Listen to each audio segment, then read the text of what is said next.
One of the most important pieces that I do every year is actually sit down and relook at my wardrobe. And I actually do it a couple of times a year. And if you're a regular listener or watcher, you would know that I like to audit my wardrobe to make sure that it's actually in check with where I'm going, my lifestyle, how I really want to show up as well. Welcome to the Style and Strategy Podcast, where personal brand meets leadership and style.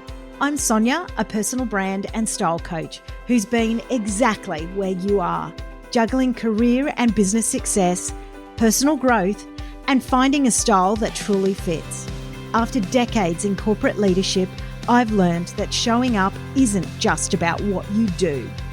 It's about how you align who you are and how the world sees you.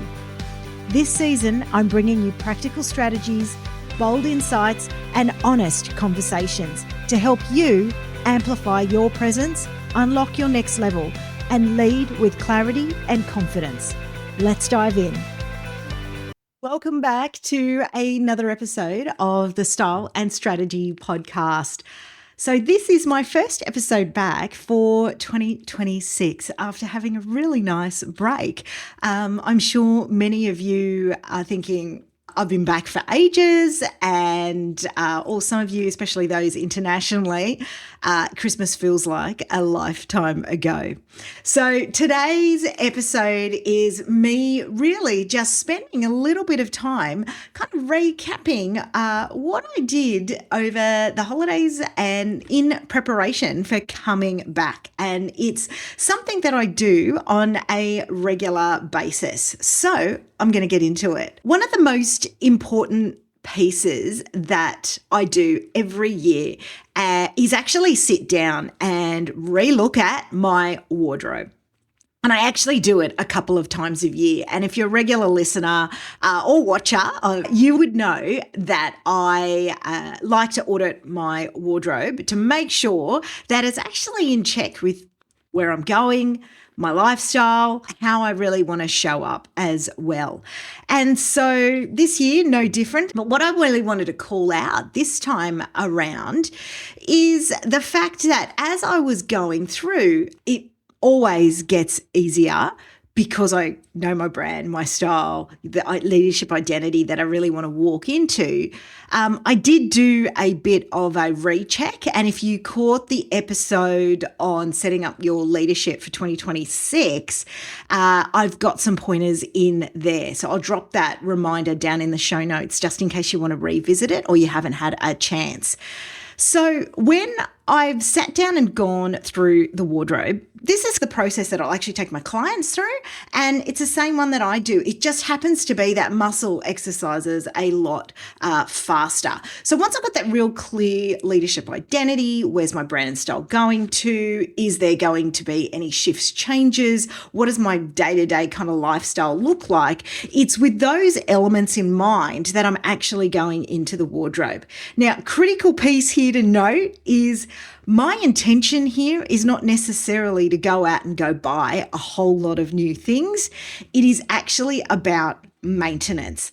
Like with anything, the maintenance is critical because the more you can just stay on top of this, the less likely you go back to that place in time where things didn't work anymore. And then you have to go through that whole kind of exercise again. And that's why I feel like it's this muscle that you build to just do this on a regular basis. So the first thing that I would do is I've got those elements in mind, and I'm actually doing two things. One, I'm reorganizing as I go through my wardrobe. The way I love to think about it is I love it when you walk into a store and it feels clean, crisp, and you're kind of going through those racks and everything's really easy to find, and it's just got this element of calmness to it. Instead, when you think about you walk into a store where it's just got everything sort of thrown out and the racks are overflowing, all of that, who knows what that feels like? When you look around, you kind of just go, oh my God, I don't even know where to start. And so you head out the door. Well, that's me. So that's the kind of feeling that I am trying to achieve. I want my wardrobe to actually feel that simple and considered, like I'm going to shop in a boutique, right? Because then when I've got a whole lot of other decisions to do, life is throwing everything else in the way, that at least this piece feels right. And no matter what I go and pull out from there, it's going to work. And it's going to be simple, and it's taking those decisions off the table for me. So I'm walking through that wardrobe. I'm considering my brand, my style, my identity, what's working, my colors. Is there something that, I'm a bit tired of now? And I'm actually running through each one of those pieces and then reorganizing. So I'm hanging things, I'm coordinating by color, by, sleeve length, pant length, that type of thing, and just reorganizing everything. And yes, for those who are wondering, I will also go through that drawer that I know we all have, which is usually your gym drawer, your PJ drawer, and of course your undergarments drawer as well, because all of that usually ends up in a little bit of a mess, right? So once I've gone through all of that, as I'm eyeing through, I will find those pieces that I actually think these are still amazing, but they just don't match that lifestyle I'm in at the moment, and the direction that I kind of want to head. Or most importantly, which, happens to all of us and is happening to me right now, is that your weight fluctuates, right? And sometimes that piece that was good before isn't so good anymore. So I make that decision around, okay, am I going to hold on to this for a little bit longer and see is things going to change? Or am I actually going to try to on-part it? Now, if I'm going to hold on to it, I am pulling it right out of that wardrobe and it's going to the side, because I just don't need that mental clutter, right? And neither do you. And so if I've decided, you know what, I'm going to pass it on, and usually if it's a really nice piece, I will then move to two options. One will be listing it on a online store where you can buy consignment items, that type of thing. Or what I did these holidays is I went and tested out and hired a rack at what's known here as Venla. And I'm sure there's many other places around the place that also have something similar. So effectively, it's an area where you can hire a rack, put your pieces on there, and they will sell them for you. You hold them for around 2 weeks. And so you're getting a bit more foot traffic. So I actually did a dual-pronged strategy around this, because with me, there's a bit of strategy behind everything. And certain pieces are going to work in certain environments. So here are my top tips and what I learned through that exercise. So firstly, if you're wondering where I actually sold a lot of the pieces, it was online. It was actually a group called Airrobe, and I've actually sold a fair amount on that particular site. Really, really easy to use, and the pieces can just really stay there. And then you suddenly get a notification that something's been sold, and you just have to send it out. So it's actually quite an easy, light process. With the Venla exercise, again, for me, it was very straightforward. So effectively, I booked the time and date. You did that online. You're able to go through then and list what are the items that you're going to be selling. You list a price point for those, and then you head in on your dedicated day and I carried it all in a suitcase. Some people do bags, etc. I use the wheels to make it easier. And then I opted for the session whereby I effectively hung the tags, hung the pieces, and then put the little tags on it, the security tags as well. So you've got the option of 40 pieces. They don't take any accessories, so a couple of pairs of shoes and then 40 pieces.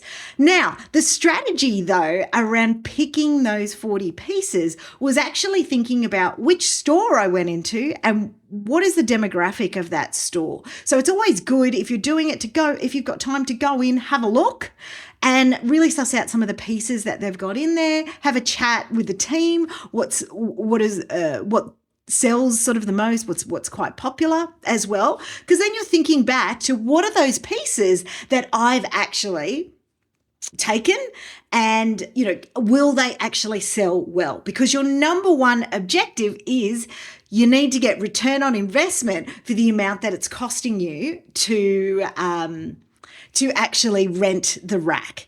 And so in Australian dollars, the renting the rack was about $280 there. So the pieces that I was pulling were not going to be pieces that I knew that I was going to have to sell a lot of. It's not a volume-based game. It's actually the strategy of I need pieces in there that we're going to sell within that environment, as well as help me get as fast as possible to break even.